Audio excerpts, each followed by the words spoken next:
میں تکلف نہیں کر رہا ہوں. میں تو حقیقتاً صرف سننے کے لیے یہاں حاضر ہوا تھا. مجھے تو علم بھی نہیں تھا کہ مجھے حکم دیا جائے گا کہ تقریر کیجیے. منٹو اور مجاز کے نیاز مندوں میں سے ہوں. بہت لوگ یہاں ہیں، بلکہ میں تو اب تھک چکا ہوں ان دونوں کے بارے میں جو جھوٹی سچی کہانیاں پچھلے 10-12 سال سے سن رہا ہوں. سنتے سنتے تو بالکل اب میں تھک چکا ہوں. میں تو اس غرض سے یہاں حاضر ہوا تھا کہ شاید ان کے فن کے بارے میں کچھ باتیں ہوں گی تو کچھ حاصل کروں گا. اور یہ کہ مجاز کیا کرتے تھے اور کس طرح رہتے تھے اور منٹو کے مشاغل کیا تھے وہ کافی سن چکے ہیں. میں سمجھتا ہوں ہم سب واقف ہیں ان پہلوؤں سے، ان کی زندگی کے، ان کے المیوں سے بھی واقف ہیں. تو ضرورت تو اس کی تھی کہ یہاں ہم کچھ ان کے فن پر غور کرتے اور کچھ اس کا جائزہ لیتے.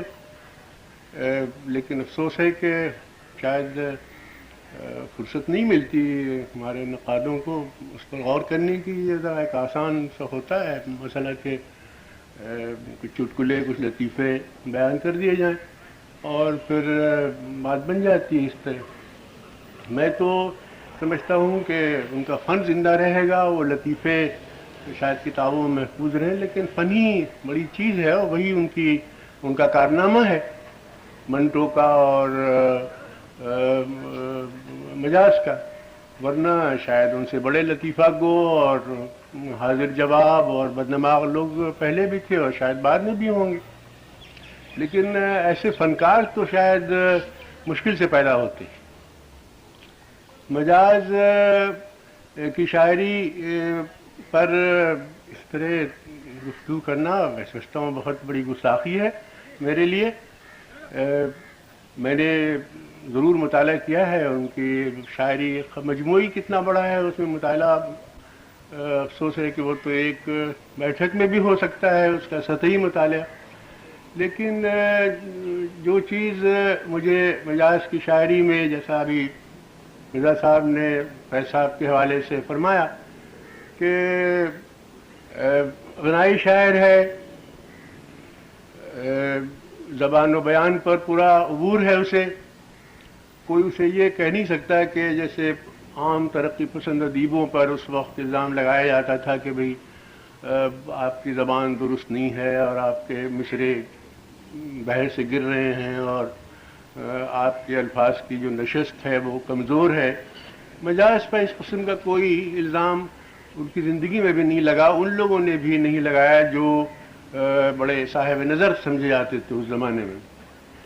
اس کے علاوہ ان کی شاعری میں جو ایک ارتقاء نظر آیا مجھے کالج کے زمانے سے اور پھر آہستہ آہستہ، اور ایک اپنے فلسفہ حیات پر ایک پوری شدت سے اعتماد جو ان کا تھا وہ آخر دم تک قائم رہا ان کی تمام والہانہ زندگی کے باوجود. بشرطے وہ ایمان کے ساتھ جو ان کا لگاؤ تھا وہ کبھی اس پہ کوئی کسی قسم کی لغزش نہیں آئی. ان کی وہ نظم بھی مجھے یاد ہے جو ایک خاص واقعے سے متاثر ہو کے انہوں نے کہی تھی، رات اور ریل.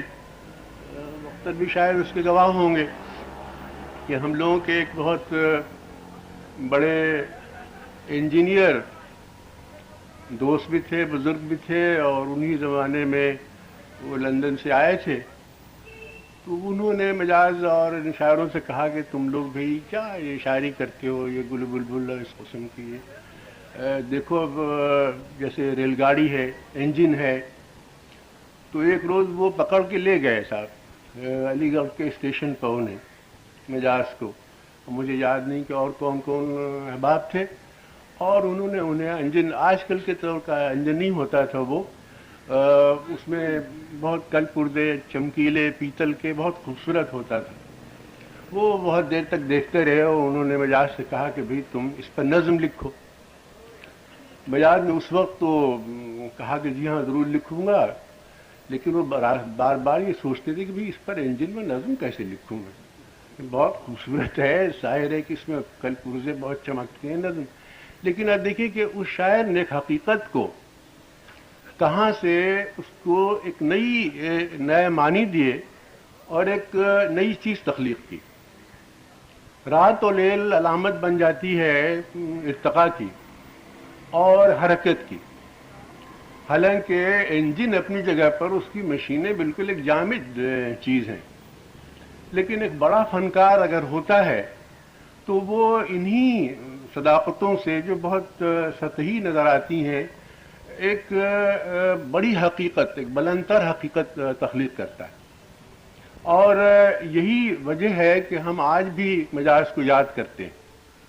صرف اگر مجاز اس وقت کی زندگی یا معاشرے کی عکاسی کرتے تو عکاسی تخلیق نہیں ہوتی.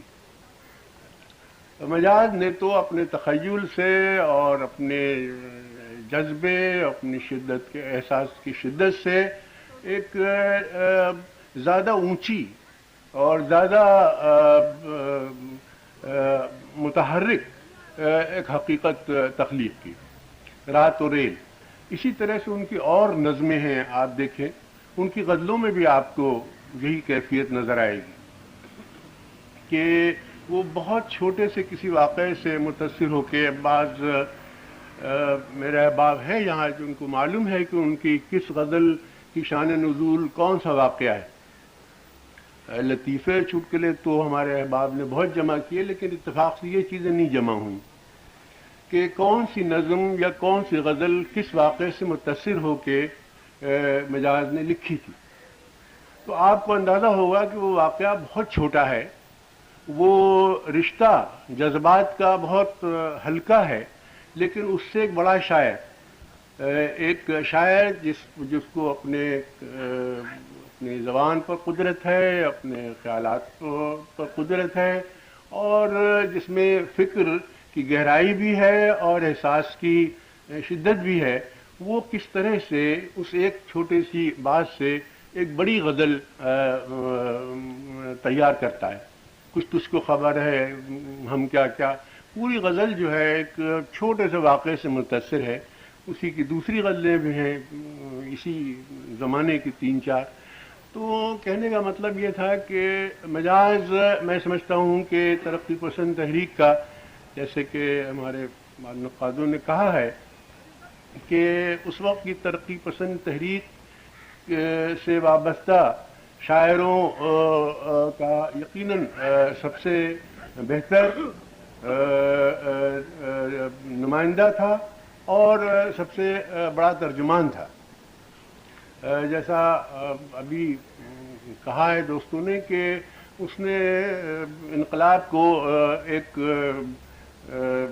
گیت کے طور پر، ایک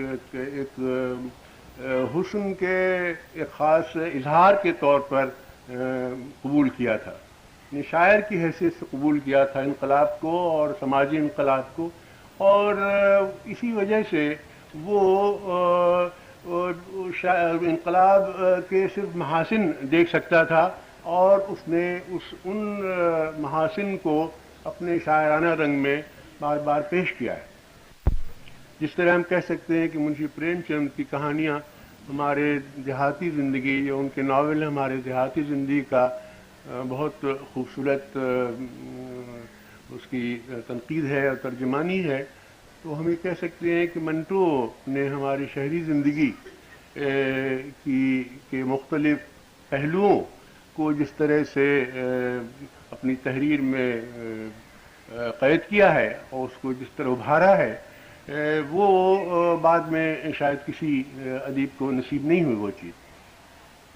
اب یہ ہے کہ اس نے کیوں زندگی کے خاص ایسے پہلوؤں کو جو تاریک سمجھے جاتے ہیں کیوں ابھارا.